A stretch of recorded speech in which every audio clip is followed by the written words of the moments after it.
2 years தான் நான் கண்டுபிடிச்சி எத்தனையோ ஹாஸ்பிட்டல்லாம் போயிருக்கேன். அது கவர்மெண்ட் ஹாஸ்பிட்டலுக்கு, ப்ரைவேட்க்கு, எல்லா போன இடத்துலையும் குழந்தைக்கு ஆப்ரேஷன் தான் சொல்லிட்டாங்க. எனக்கு அழுகிறம் போல தான் இருக்கு. இருந்தாலும் வீடியோக்காக என்ன சொல்றது எனக்கு ஒன்றும் புரியல. எனக்கு ஃபர்ஸ்ட் சிட்டிங்ல உண்மையிலே கடவுள் தான் எனக்கு. ஏன்னா நான் கை விட்ட மாதிரி தான் ஆச்சு. பாப்பா பாவம், அவ்வளவுதான், நான் விட்டுட்டேன். புஷ்பா படத்துல அந்த ஹீரோ மாதிரி ஏன் இப்படி தூக்கிட்டு நடக்கிற, அசிங்கமா இருக்கு அப்படின்னு சொன்னாங்க.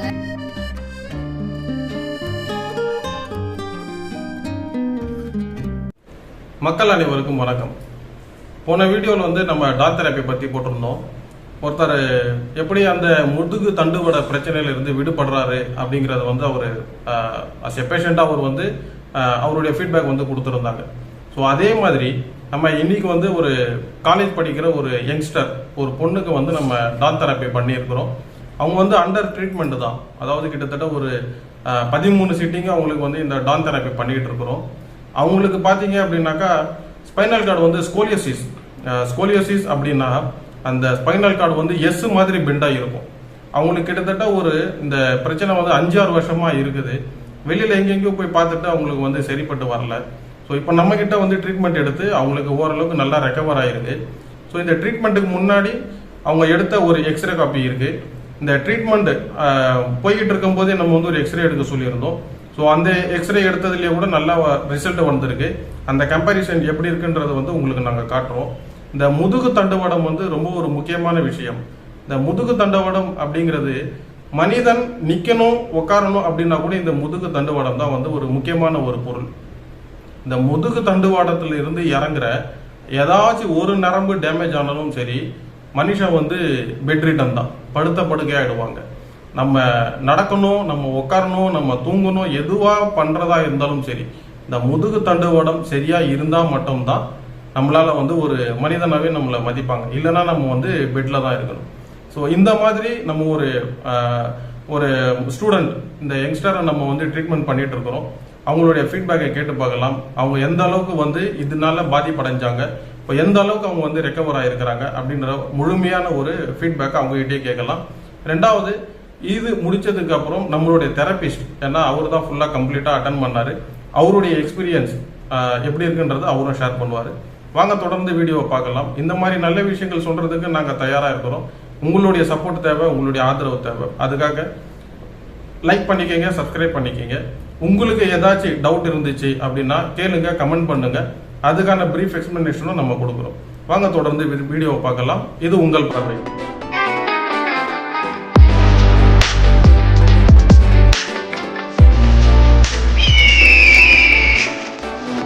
வணக்கம்மா. வணக்கம். நீங்கள் எங்கேருந்து வரீங்க? குழந்தைக்கு என்ன பிரச்சனை? எத்தனை வருஷமாக இருக்குது? நீங்கள் இதுக்காக எங்கெங்கிருந்துலாம் ட்ரீட்மெண்ட் பண்ணீங்க? கொஞ்சம் பிரீஃபாக சொல்லுங்கள். என் பேர் கவிதா சார். நான் திருக்கடலுக்குலேருந்து வரேன் சார். என் குழந்தைக்கு முதுகெலும்பு பெண்டாக இருக்குது. அதுக்கு ஒரு 2 years தான் நான் கண்டுபிடிச்சி எத்தனையோ ஹாஸ்பிட்டல்லாம் போயிருக்கேன். அது கவர்மெண்ட் ஹாஸ்பிட்டலுக்கு, ப்ரைவேட்க்கு, எல்லா போன இடத்துலையும் குழந்தைக்கு ஆப்ரேஷன் தான் சொல்லிட்டாங்க. அதாவது 15 வயசு, அதாவது +2 படிக்கிறேன் அந்த ஸ்டேஜ் தான் நான் கொண்டு போய் எல்லா ஹாஸ்பிட்டலும் போய் பார்த்தேன்.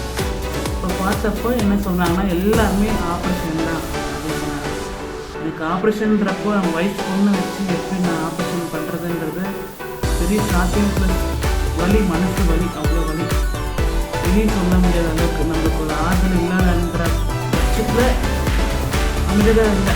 அப்புறம் எங்கள் நாட்டினாருக்கு ஆறுதல் ரொம்ப நன்றி சொல்லுவேன். அவர் நெட்டில் பார்த்து, யாருடைய வீடியோ பார்த்து, ஆன்லைனில் பார்த்து எனக்கு அட்ரஸ் எல்லாம் கொடுத்து அனுப்பிச்சு ஆட்டோவில் வந்தோம். ஃபஸ்ட்டு பார்க்க சொல்ல எனக்கு ரொம்ப மனசு ரொம்ப திருப்தியாக இருந்தது. காசுலாம் பார்த்தா இது ஆகுதுமா, குழந்தைக்கு நல்லபடியாக ட்ரீட்மெண்ட் ஆகணும். அதாவது பெரிய காசுலாம் இல்லை, நம்ம கேட்க மாதிரி பட்ஜெட் கேட்க மாதிரி தான் இருந்தது. எனக்கு கேட்க மாதிரி தான் இருந்தது. சார் நல்லாவும் பண்ணாரு, பேசினார். ஃபஸ்ட்டு குழந்தை ட்ரீட்மெண்ட் ஆரம்பிச்சார்.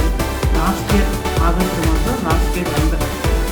அது வந்த புதுசில் டெய்லி 11 நாள் சிட்டிங் டெய்லி போட்டார். அப்போவே எனக்கு நல்லா க்யூர் ஆகிற மாதிரி தான் எனக்கு பார்த்தும் பார்த்தா கொஞ்சம் நல்லதாக +2 படிக்கிறப்போ பர்மிஷன்லாம் கேட்டு ரொம்ப கஷ்டப்பட்டு தான் வந்தேன். அக்கு பஞ்சர் ஃபஸ்ட்டு வந்து பார்த்துட்டு எல்லாமே தான் பண்ணி முடித்தோம். ஃபஸ்ட்டு கொஞ்சம் குழந்தைக்கு ப்ராப்ளமாக இருந்து +2 எக்ஸாம் எழுதிங்களா, அது நான் விட்டுட்டேன், டச்சுக்கிட்டேன். குழந்தைக்கு கொஞ்சம் ப்ராப்ளம் இருந்தது, உடம்பு சரியில்லை, அதெல்லாம் இருந்தது, நான் விட்டுட்டேன். இது சார் ஒரு 3 மாதம் கழித்து கடவுள் உண்மையிலே கடவுள் மாதிரி தான், எனக்கு அழுகம் போல தான் இருக்குது. இருந்தாலும் வீடியோக்காக என்ன சொல்கிறதுன்னு எனக்கு ஒன்றும் புரியல. இருந்தாலும் மனசுக்குள்ள வேலை வச்சுன்னா நான் பேசுகிறேன். 3 மாதம் கழித்து சாரே ஒரு கால் பண்ணார் எனக்கு. சரி, எனக்கு உடனே அழுகதான் வந்துச்சு அவர் பேசுகிறது. உண்மை தான், இது நடந்த உண்மை. இல்லைம்மா, நான் சொல்கிறேன், கண்டிப்பாக நான் பண்ணி தான் ஆகணும். பாப்பாவை நான் சேலஞ்ச் பண்ணி கண்டிப்பாக பண்ணி வைக்கிறேன். அவள் முதுகெலும்பு பெண்ட் ஆகுது, நீங்கள் ஆப்ரேஷன்லாம் பண்ண வேண்டாமா, நீங்கள் வாங்கம்மா, நான் டாக்டருக்கு சார் கிட்ட பேசியிருக்கேன், புதுசாக டாக்டர் வந்திருக்காரு, எனக்கு ஃப்ரெண்டு தான், அவர் சாப்பாடுமா நாங்கம்மா சொன்னேன். சரி சார், நான் வரேன் அப்படின்னு சொல்லிட்டு ஒரு 2 வீக்ஸ் அவர் சொன்னதுக்கப்புறம் 2 வீக்ஸ் கழித்து வந்தேன். எனக்கு ஃபஸ்ட்டு சிட்டிங்லேயே உண்மையிலே கடவுள் தான் எனக்கு. ஏன்னா நான் கை விட்ட மாதிரி தான் ஆச்சு. பாப்பா பாவம், அவ்வளோதான் விட்டுட்டேன் இதுதான் நான் நினச்சேன். ஆனாலும் இருந்தாலும் இந்த வீடியோ கோசம் நான் சொல்லுவேன். இருந்தாலும் ஃபஸ்ட்டு செட்டிங்லேயே அவர் நல்லா பேசினார், நல்லா பண்ணாங்க. ஒரு 7-8க்கு அப்புறம் 8 செட்டிங்க்கு அப்புறம் அதனால் எஸ் ஷேப்பில் சார் சொல்லி பார்த்துட்டு எஸ் ஷேப்பில் இருந்தது 3-4 செட்டிங்கு எனக்கு நல்லா எவ்வளோ பேரெல்லாம் சொன்னாங்க, உங்களுக்கு ஃப்ரெண்டாக இருக்குன்னா இப்படி இருக்கு அப்படின்னு. ஒரு மாதிரி பார்க்குறவங்க வந்து கேவலமாக பேசுகிறவங்க தான் இருந்தாங்க. அதுக்கான தீர்வு யாருன்னு சொல்லலை. என் ஷேப்பில் இருக்கிறது எல்லாம் கேலி தான் பண்ணாங்க. இந்த கேலி வந்து எனக்கு வந்து பெரிய இதுவாக தெரியல. என் குழந்தைய நான் சேலஞ்ச் எடுத்து பண்ணுவேன். கடவுள் அற்புதமாக இவங்க 2 பேர் வந்து அக்குபஞ்சர் டாக்டர், டான் தெரப்பி டாக்டர் 2 பேரும் வந்து எனக்கு பண்ணி கொடுத்தாங்க. அவ்வளோ அழகாக எல்லாம் செஞ்சாங்க. நான் தான் கொஞ்சம் கொஞ்சம் ஃபாலோ பண்ண விட்டுட்டேன். ஆனால் இன்னும் ஃபாலோ பண்ண இன்னும் நல்லாவே இன்றைக்கி 13 சிட்டிங் ஆகிருக்கு. இதுக்கு முன்னாடியே நான் ஃபாலோ பண்ணேன்னா கண்டிப்பாக கியூர் ஆகிருக்கும் குழந்தைக்கு. இது சொன்னால் உண்மை தான், உண்மையாக இருக்கு. ஆனாலும் இப்போ என்ன சொல்கிறதுன்னு எனக்கு ஒன்றும் புரியல. ப்ளஸ் நல்லா க்யூர் ஆகிருக்கு. எஸ் ஷேப்பில் வந்தது ஒரு 8-9 சிட்டிங்கில் டாக்டர் வந்து எக்ஸ்ரே எடுத்து வந்து காமிமா, அதாவது நான் 2 இயர்ஸ் பேக் முன்னாடி எடுத்தேன் இல்லையா, அந்த எக்ஸ்ரேக்கும் இந்த எக்ஸ்ரேக்கும் நல்ல டிஃப்ரெண்ட். எனக்கு வந்து எக்ஸ்ரே எடுத்தோடனே மனசு ரொம்ப வலியாக இருந்தது. ஏன்னா எனக்கு ஒரு டிஃப்ரெண்ட் தெரியல. டாக்டர் வந்து என்னை பார்த்தோன்னே கண்டுபிடிச்சிட்டாரு. அம்மா, உங்களுக்கு பார்த்தோன்னே உங்களுக்கு தெரிஞ்சிருக்காது, நான் சொல்கிறேன் அப்படின்னு சொன்னார். சொல்லி விளக்கமாக சொன்னார். அழகாக தெளிவாக புரிஞ்சுது. உண்மையிலே எனக்கு தெளிவாக புரிஞ்சுது. புரிஞ்சுட்டு நான் வீட்டில் போய் அவர்கிட்ட சொன்னேன், எனக்கு ஒன்றும் தெரியல கவிதா அப்படின்னு என்ன சொன்னார். எனக்கு ஒன்றும் அவ்வளோவா தெரியல அப்படின்னாரு. எனக்கு ரொம்ப மனசு வலியாக இருந்ததுன்னா அவரே ஒன்றுமே சொல்லலையே அப்படின்ட்டு. ஆனால் நான் ஸ்கூலில் தான் டீச்சராக ஒர்க் பண்ணுறேன். ஸ்கூலில் பார்த்தோன்னே 4-5 சிட்டிங்கில் மிஸ் ரொம்ப அழுதுங்க, பாப்பாக்காக ரொம்ப அழுதுங்க. கடவுள் புண்ணியத்தில் நீங்கள் இப்போ ரொம்ப நல்லா இருக்கா பாப்பா, முதல்ல ஒரு மாதிரி கூன் போட்டு ஒரு மாதிரி சாஞ்சிட்டு தான் நடப்பா, இப்போ நல்லாவே இருக்கா, ஆள் பார்க்கறதுக்கு நல்லா இருக்கா, ஃபேஸும் நல்லா பிரைட்டாகவே இருக்குது, கொஞ்சம் நல்லாவே இருக்கா அப்படின்னு சொல்லிட்டு ஒவ்வொரு தடவை சிட்டிங் அவங்க என்னை என்கரேஜ் பண்ணாங்க. நீங்கள் போங்க, விடாதீங்க, கஷ்டப்பட்டுனாலும் போங்க, கடவுள் துணை இருப்பார், நீங்கள் போயிட்டு வாங்க அப்படின்னு சொல்ல என்னை என்கரேஜ் பண்ணாங்க. கூட இருக்கிற டீச்சர்ஸு, ஆயம்மா எல்லாமே என்னை என்கரேஜ் பண்ணாங்க. ரொம்ப தேங்க்ஸ் சொல்லிட்டு அவங்கக்கிட்ட நானும் கண்டினியூவாக வந்து வீக்லி ஒன்ஸ் ரொம்ப கஷ்டப்பட்டு தான் வரேன். இருந்தாலும் குழந்தைக்கு வரணும் அப்படின்றதுக்காகவே இல்லை, குழந்தை நல்லா இருக்கணும் அப்படின்றதுக்காக வரேன். நீங்களும் உங்களால் முடிஞ்சதுன்னு இல்லை, கண்டிப்பாக உங்களுக்கு இந்த மாதிரி எதனா ட்ரீட்மெண்ட் வேணும்னா டாக்டர்கிட்ட கண்டிப்பாக வரணுன்றத ரொம்ப தெளிவாக நன்றியோட சொல்லிக்கிறேன்.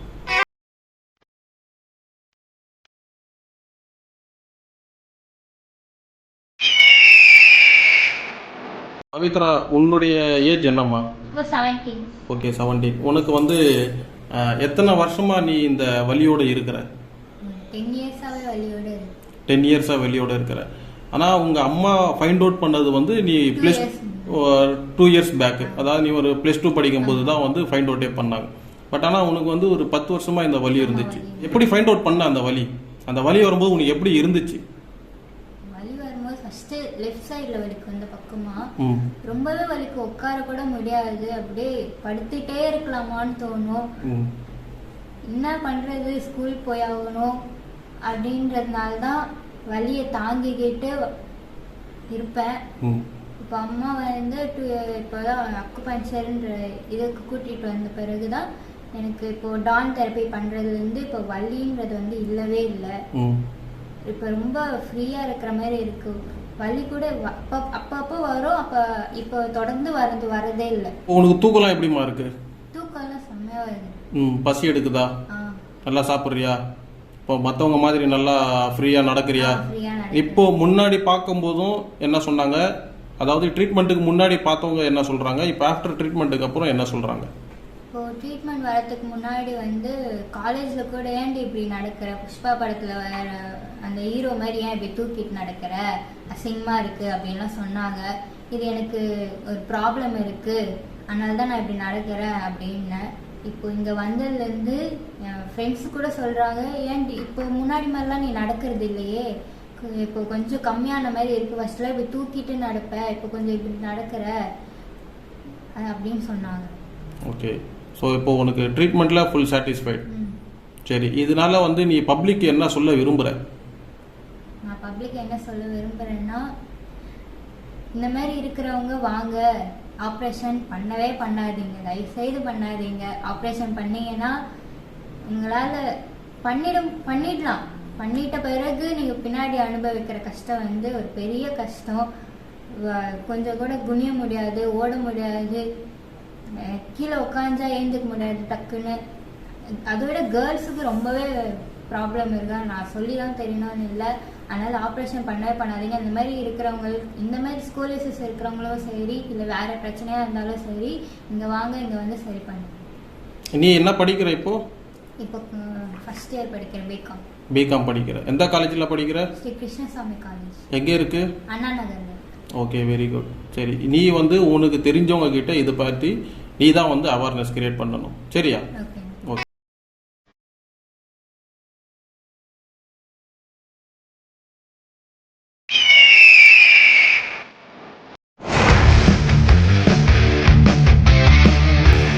Don therapist mister Mushtaq Ahmed அவர் வந்து ட்ரீட்மெண்ட் கொடுத்தாங்க இந்த பொண்ணுக்கு.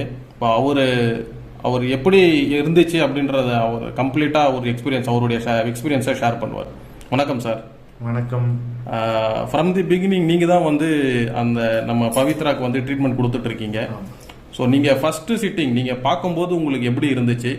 இப்போது நம்ம கிட்டத்தட்ட ஒரு 13 சிட்டிங் முடிச்சிட்டோம். அந்த முடித்ததுக்கப்புறம் எப்படி இருக்குது?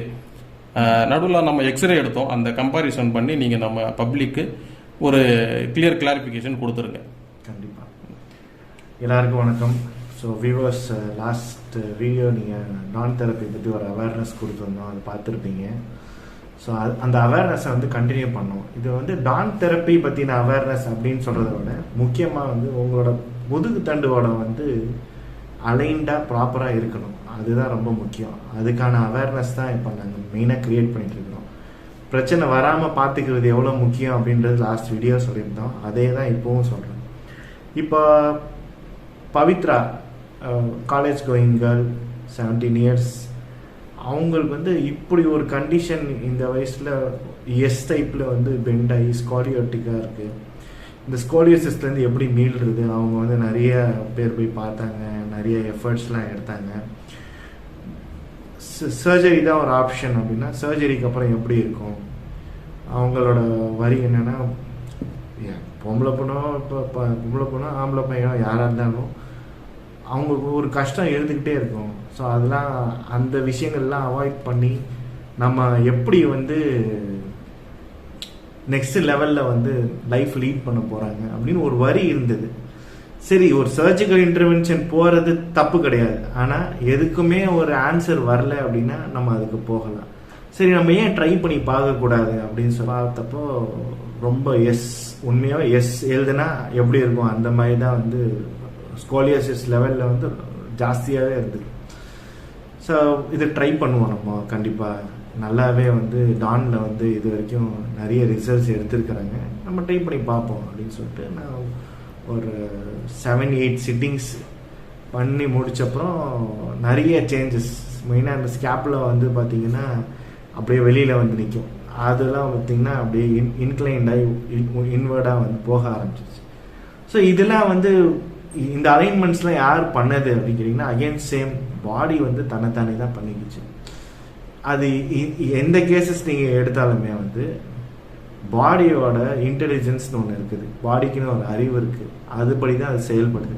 நீங்கள் சாப்பிடக்கூடிய உணவாக இருக்கட்டும், இல்லை வந்து நீங்கள் வந்து என்ன போஸ்டரில் உட்காந்துருக்கிறீங்க அப்படின்றதா இருக்கட்டும், இல்லை நீங்கள் ஃபாலோ பண்ணுற லைஃப் ஸ்டைலாக இருக்கட்டும், இது எல்லாமே வந்து எதை பேஸ் பண்ணி இருக்குன்னா பாடியோட இன்டெலிஜென்ஸை பேஸ் பண்ணி தான் இருக்குது. நம்ம அந்த இன்டெலிஜென்ஸ் வந்து நம்மளுக்கு கைட் பண்ணும், இங்கே வந்து தப்பு நடக்குது, இதை வந்து சரி செய்யுங்க அப்படின்னு. அதில் தான் வந்து பெயின்ற ஃபேக்டர்லாம் வருது. ஸோ பவித்ராவோட கேஸ்லேயும் அதே தான். பெயின் பெயின் பெயின் பெயின்னா என்ன, பாடியில் வந்து ஏதோ ஒரு விஷயம் வந்து சரியில்லாமல் இருக்குது அப்படின்றத வந்து நம்மளுக்கு சொல்கிறது. பாடி வந்து நம்மக்கிட்ட கம்யூனிகேட் பண்ணுது. ஸோ அந்த கம்யூனிகேஷன் டூலை தான் வந்து அவங்க எடுத்துகிட்டு வந்து நம்மக்கிட்ட வந்து சப்மிட் பண்ணாங்க. ஸோ நம்ம வந்து பார்த்திங்கன்னா அந்த டைமு டான் அப்ளை பண்ணோம். நான் சொன்ன மாதிரி 8 சிட்டிங்ஸ்க்கு அப்புறம் வந்து ஒரு நல்ல மேஜரான சேஞ்சஸ் வந்து எனக்கு தெரிய ஆரம்பிச்சிது. அப்புறம் ஒரு எக்ஸ்ரே எடுங்க அப்படின்னு சொன்னோம். என்ன இருக்குன்னு நம்ம வந்து பார்த்துடலாம். பார்க்கும்போது ஒரு நார்மல் பர்சனோட வியூவிலேருந்து பார்த்தா ஒன்றும் பெரிய டிஃப்ரென்ஸ் தெரியாது. பட் நம்ம ரொம்ப நாள் இதை எக்ஸ்பீரியன்ஸ் பண்ணி வந்துக்கிட்டே இருக்கிறோம். தெரப்டிக்கல் வியூவிலேருந்து நம்ம பார்க்கும்போது நிறையவே சேஞ்சஸ் இருந்தது. பட் அந்த சேஞ்சஸை வந்து நம்ம அனலைஸ் பண்ணுறதுக்கு, அவங்கள புரிய வைக்கிறதுக்கு கொஞ்சம் வந்து டைம் எடுத்துச்சு. பட் அவங்க புரிஞ்சுக்கிட்டாங்க. அதுக்கப்புறம் therapy still going on. It is challenging one. இது வந்து ரொம்ப வருஷமாக ப்ரொலாங்டாக இருந்திருக்கு. அது வெளிப்பட்டது வந்து ஒரு 2 இயர்ஸ்க்கு மட்டும் தான் இவங்களுக்கு வெளிப்பட்டிருக்கு. ஆனால் அதுக்கு முன்னாடியே வந்து உள்ளே இருந்திருக்கும். ஸோ இப்போ வந்து நம்ம கண்டினியூஸாக வந்து தெரப்பி கொடுத்துட்ருக்குறோம். கண்டிப்பாக ஒரு நல்ல ரிசல்ட் வரும். 100% வந்து ஸ்பைன் அலைன்ட் ஆகிடும் நம்ம எதிர்பார்க்குறோம். ஸோ காம்ப்ளிமெண்ட்ரியாக வந்து பார்த்தீங்கன்னா அக்யூபங்க்சர் மித்த ட்ரெடிஷ்னல் சைனீஸ் மெடிசன்ஸ் மித்த ட்ரீட்மெண்ட்ஸும் சேர்த்து வந்து தாயர் சார் பண்ணிகிட்ருக்குறாங்க. So will expect for the best.